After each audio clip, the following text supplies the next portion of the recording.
Hello there, you're watching Al24 Midnight News Edition, coming to you live from Algiers, and to the headlines. As several Palestinian farmers were injured during confrontation with occupation forces in Ramallah, another youth was shot dead by a Zionist settler south of Al Khalil.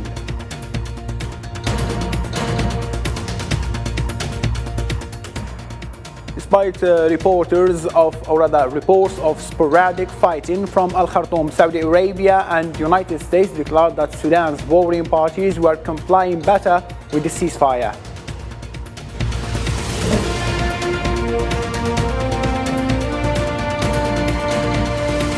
And expressing his confidence that the citizens of the country would unite on May 28, second round election, Turkish President Recep Tayyip Erdogan called for the participation of all people of the country.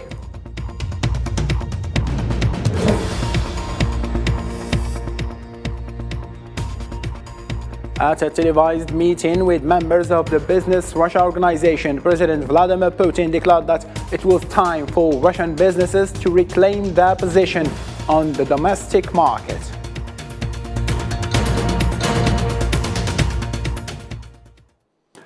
Hello again and welcome. Starting from the Middle East, on Friday, a Palestinian youth was shot dead by a Zionist settler south of Al Khalil, while other Palestinian farmers were injured during the confrontation with occupation forces in Ramallah. Islam Seed. Following in occupation soldiers' footsteps, a Zionist extremist settler killed a Palestinian on Friday in southwest Al Khalil in occupied West Bank. The Palestinian Health Ministry confirmed the young man was critically injured after being shot by the Zionist settler near colonial settlement established on land seized from the southern West Bank. The Palestinian Foreign Ministry issued a statement condemning the killing and holding the Zionist authorities accountable for the violence and crimes carried out by the settlers. The Foreign Ministry holds the Israeli government, headed by the Israeli Prime Minister Benjamin Netanyahu, fully and directly responsible for the crimes of settlers and the provocative attacks carried out by armed and organized groups who received training and arms from the occupation forces. Still in the West Bank, 2 more Palestinians sustained injuries after being shot by Zionist soldiers, while dozens of others suffocated due to inhaling toxic gas during a protest against Zionist illegal settlement plans.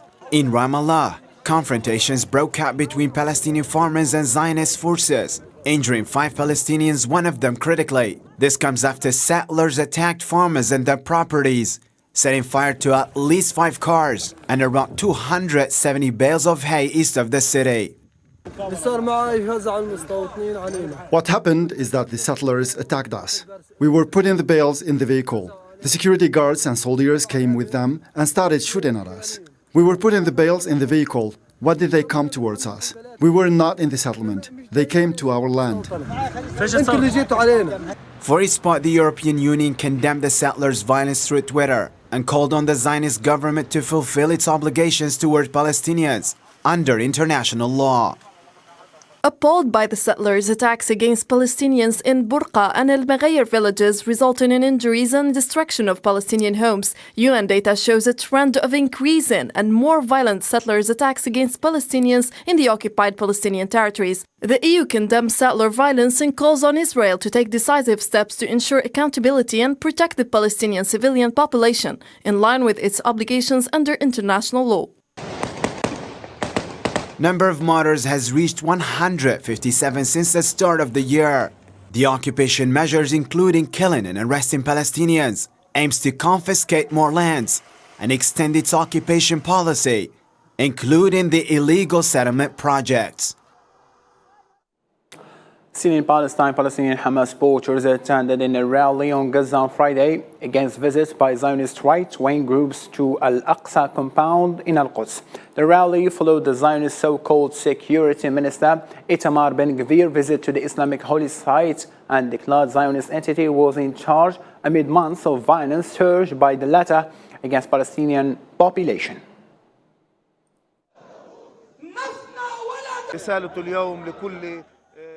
Today's message to all parties, whether the occupation or Arab parties, the cause of Al-Quds must be the first and central cause that we can entrench ourselves behind and fight this enemy and this fascist government, which targets the Al-Aqsa mosques nowadays, and in an escalating manner. A short while ago, we have seen the Talmudic prayers and attempts to impose the division in time and place.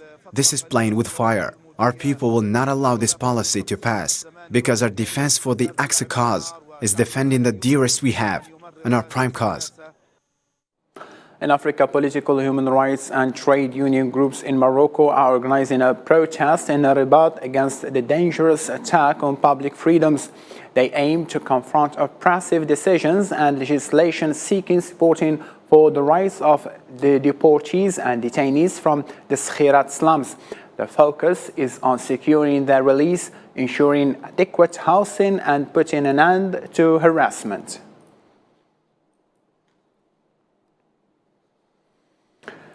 The representative of the Polisario Front at the United Nations and coordinator of MINURSO, Sidi Mohammed Ammar, has refuted during his speech before the UN Decolonization Committee the allegations of the representative of the Moroccan at the United Nations, explaining with evidence his confusion and ignorance of the fundamentals of the Charter of the United Nations. Meanwhile, the Sahrawi cause enjoyed strong support during Pacific Regional Seminar of the Special Committee in charge of examining the situation regarding the implementation of the Declaration of the Granting of Independence to colonial countries and peoples.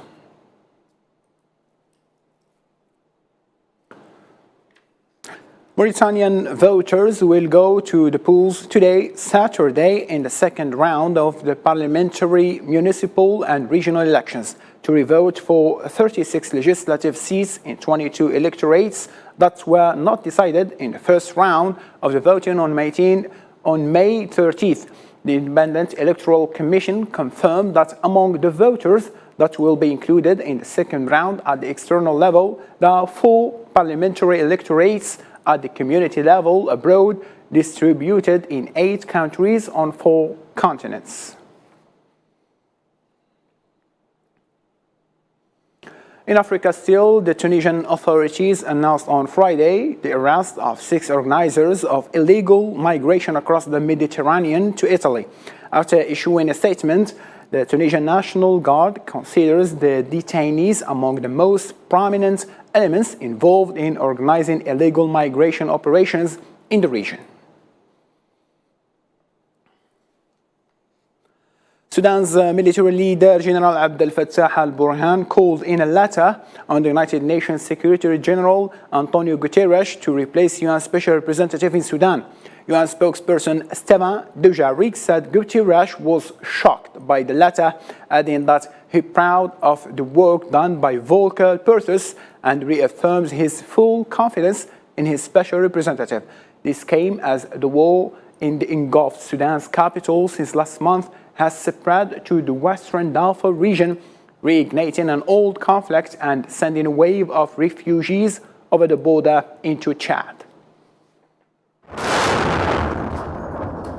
The violence in West Darfur is also committed by local armed groups as well, which are not represented right now in Jeddah. Ultimately, what is for us extremely important is that humanitarian access and humanitarian assistance is allowed to come in the country and to reach people in need. And right now, this is not the case. Even if there's been a ceasefire announced, there's a lot of things that actually are preventing humanitarian workers right now to do the basics.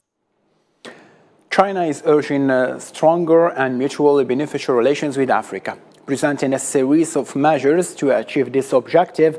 During the Africa Day ceremony in Beijing, Chinese Foreign Minister emphasized that the continent has become a powerful global influencer with reinforced international status.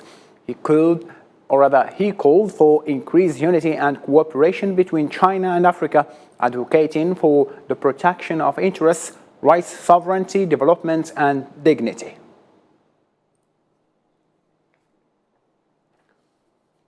The presidents of China and the Democratic Republic of Congo announced on Friday the elevation of the bilateral relations from strategic partnership of win-win cooperation to a comprehensive strategic supportive partnership during the talks. The two presidents witnessed the signing of a number of documents on bilateral cooperation in investment, green economy, digital economy, and other fields.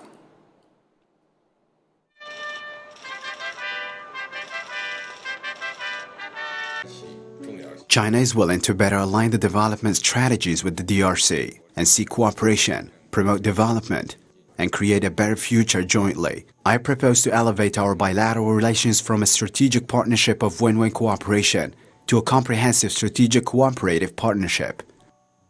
We are happy to see the fruits of a relationship of half a century, and we have expressed, from both parts, our will to advance our cooperation and partnership, which would bring benefits to the two countries and two peoples.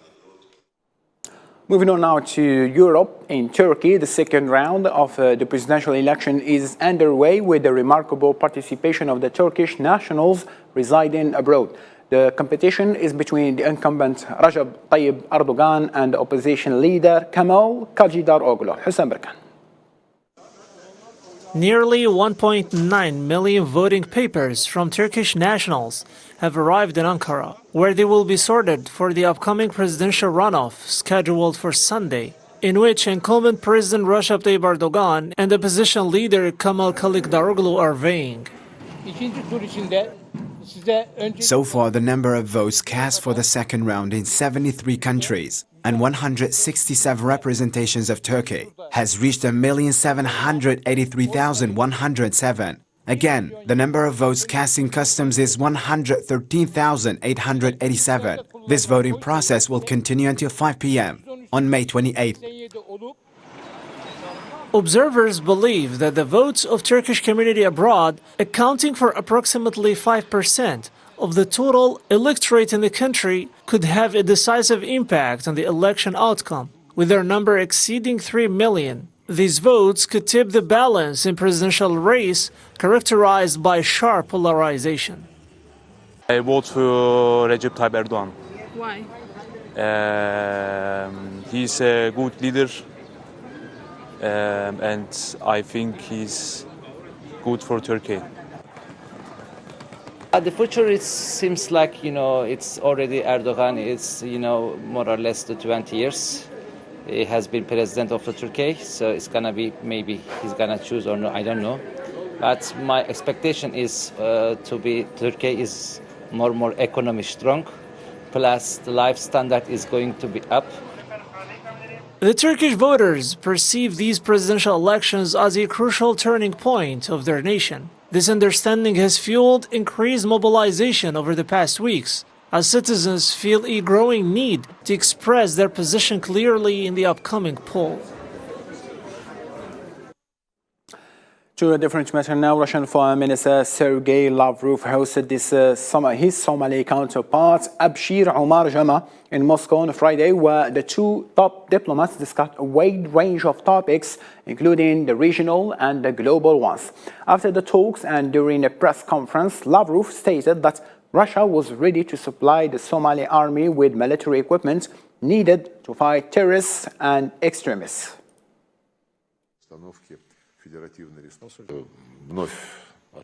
We have reaffirmed our readiness to satisfy the needs of the Somali National Army in the relevant equipment needed for completing the effort of fighting terrorism and extremists that continue to remain on the territory of this country. China said on Friday it hopes that the Black Sea grain deal would be fully implemented, as Russia warned not to extend it beyond July 17th if its demands are not met. Marwa Bil'Awar on this report. Chinese authorities expressed their hope that the Black Sea grain deal would be fully implemented, a day after Russia warned not to extend the deal beyond July 17th if its demands to improve its grain and fertilizer exports are not met. China hopes that the Black Sea Grain Initiative can continue to be implemented in a balanced, comprehensive and effective manner. We welcome relevant parties to reach a consensus on the extension of the agreement.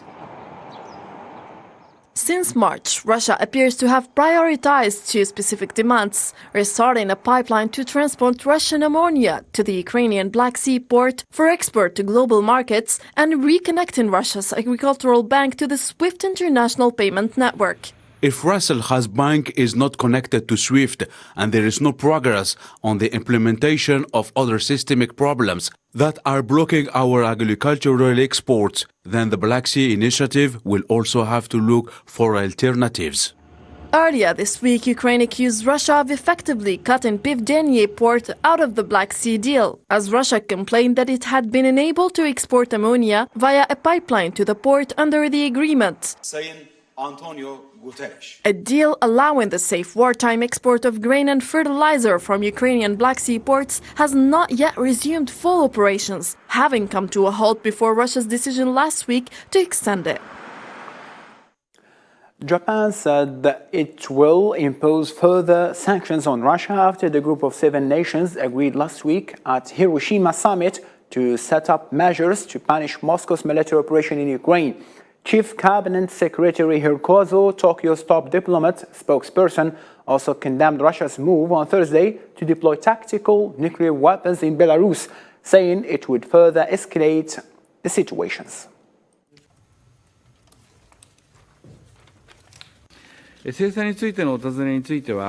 Regarding sanctions, the G7 agreed at the Hiroshima summit on concrete efforts to strengthen sanctions against Russia, including measures to avoid or circumvent sanctions. We intend to continue working with the international community, including the G7, to improve the situation. We are aware of the announcement by both Russia and Belarus as the only country to have suffered atomic bombings during wartime. Japan never accepts Russia's nuclear threat, let alone its use. 核兵器による威嚇もましてや使用も断じて受け入れることはできません。 In a related matter, German Chancellor Olaf Scholz urged Russia to withdraw its forces from Ukrainian territories, emphasizing that its frozen conflict cannot be the end result of the war. In a press conference after a meeting with counterparts from Estonia, Lithuania and Latvia, Scholz reaffirmed Germany's support for Ukraine, stating that Russia's annexation of Ukrainian lands will not succeed.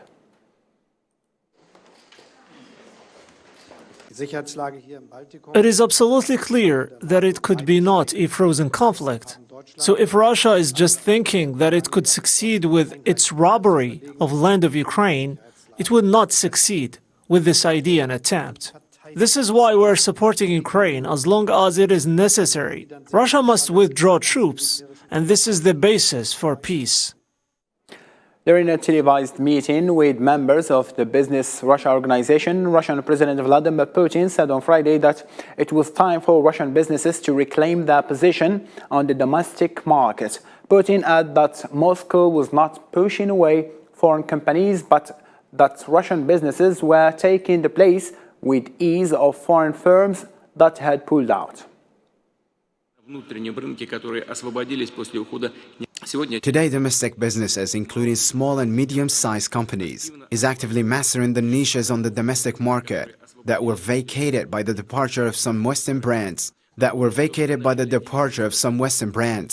Let me remind you that in the early 1990s, you actually know this better than anyone, our market was essentially given over to foreigners, including transnational companies, and of course Russian business. Objectively speaking, we're practically unable to compete with them. It's time to get our position back.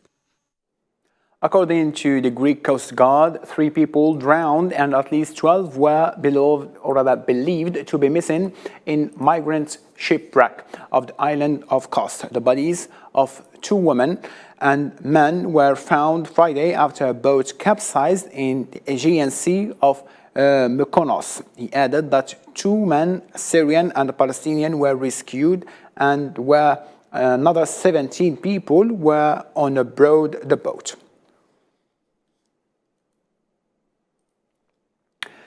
An Iranian diplomat imprisoned in Belgium in connection with a failed bomb plot arrived back in Tehran after he was freed in a prison swap mediated by Oman. In exchange for his freedom, Iran released a Belgian aid worker who was jailed on charges including spying.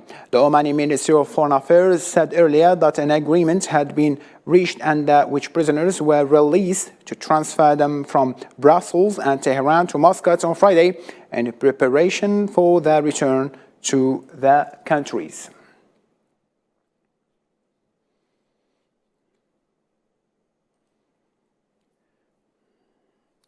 Japanese police arrested a man suspected for the murder of 4 people, including 2 police officers, in a shooting and stabbing incident involving a 12-hour standoff with police. According to local media, the 31-year-old suspect is the son of the head of Nakano City Council in Nagano region.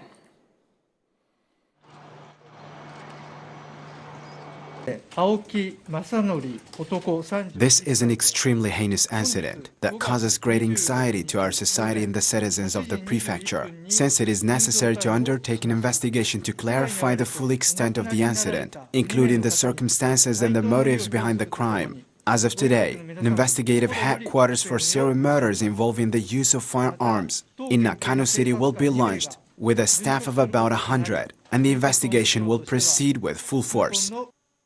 U.S. House Speaker Kevin McCarthy said Friday negotiators made progress on agreement with White House to raise the debt limit as they race to close out a deal ahead of looming deadline to avert potentially catastrophic default. Both Biden and McCarthy expressed optimism heading into the weekend that the gulf between their positions could be bridged. A 2-year deal would raise the debt limit for that time past to 2024 presidential elections. We got to make more progress now. I've already met with Garrett this morning. We met through doing a bike ride this morning. But going through, let me finish my comments and I'll take questions. Seriously, think about the weekend we're in, and especially the drive we went through at different memorials. We're in Memorial Day weekend. We think of all the men and women who gave the ultimate sacrifice for this country. This is a time here that we can reflect on the freedom they gave us. We should work just as hard from that aspect to get this right. More international news in this roundup by Mohammed Khatun. Georgia marked its Independence Day on Friday by holding a rally in the capital, Tbilisi. Independence Day is an annual public holiday and marks the 1918 adoption of the Act of Independence, which established the Democratic Republic of Georgia in the aftermath of the 1917 Russian Revolution. In remarks during Friday's event in Tbilisi's Freedom Square, Georgian President Salome Zurbichvili appeared to indirectly criticize the Georgian government for its policy towards Russia and for its handling of the influx of Russians into Georgia since the start of the Ukraine conflict. Kosovo police and protesters clashed in the town of Zvikan on Friday after a crowd gathered in the front of the municipality building tried to prevent a newly elected ethnic Albanian mayor from entering his office. Police fired tear gas to disperse protesters and a police car was set ablaze. 4 people have been injured in the clashes, the Tanjug news agency reported. It also said several vehicles from the NATO peacekeeping mission to Kosovo had arrived in the center of Zvikan. The protests follow widely boycotted local elections.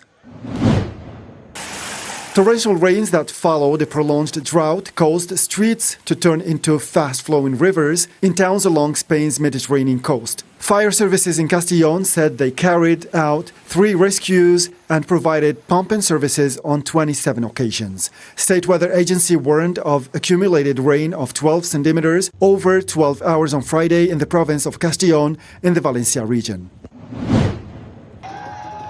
Hong Kong locals raced to collect traditional desserts from a tower on Friday as the annual Chong Chu Bun Festival returned to full scale for the first time since 2019.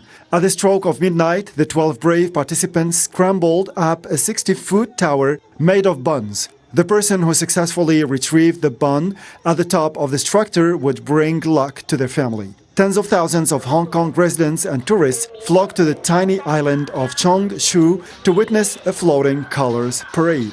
The parade featured floating children dressed up as gods and goddesses, and they were accompanied by traditional music and lion dancing as they marched through the island streets.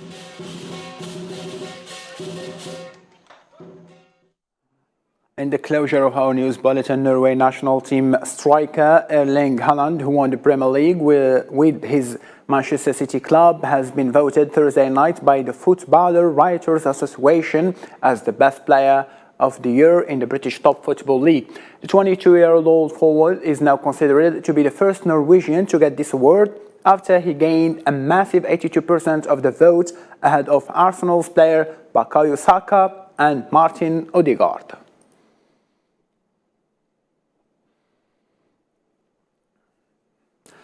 Ladies and gentlemen, thank you ever so much for being with us. For more updates, you can follow our social media platform. And all I can say at the end, take care of yourself. Good night.